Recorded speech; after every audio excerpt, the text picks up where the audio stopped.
North Korea rages at SERVILE UK after Defence Secretary branded Kim a massive threat. Gavin Williamson branded the Hermit Kingdom a massive threat and said the UK would need to step up its response to the regime before its missiles could strike London.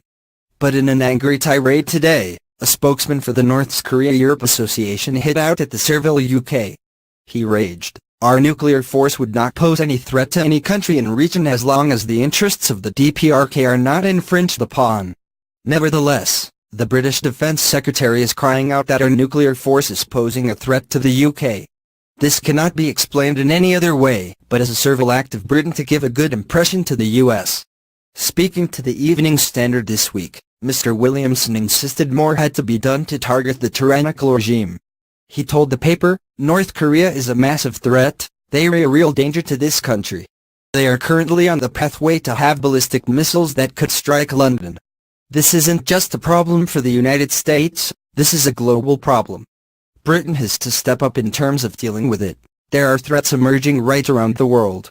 Pyongyang's latest broadside against the West came as it accused Donald Trump of aiming for the total subordination of the whole world. They blasted the U.S. president for a new national security strategy which aims to clamp down on the North and its missile program. A Pyongyang Foreign Ministry spokesman said, "This has fully revealed that America First policy, which the gang of Trump is crying out loudly about, is nothing but the proclamation of aggression aimed at holding sway over the world according to its taste and at its own free will." This evening, the UN Security Council unanimously imposed new sanctions on the regime. Their resolution seeks to ban nearly 90% of refined petroleum exports to North Korea by capping them at 500,000 barrels a year. It also demands the repatriation of North Koreans working abroad within 24 months, instead of 12 months as first proposed.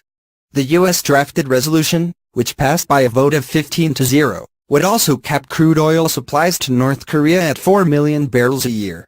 The U.S. has been calling on China to limit its oil supply to its neighbor and ally.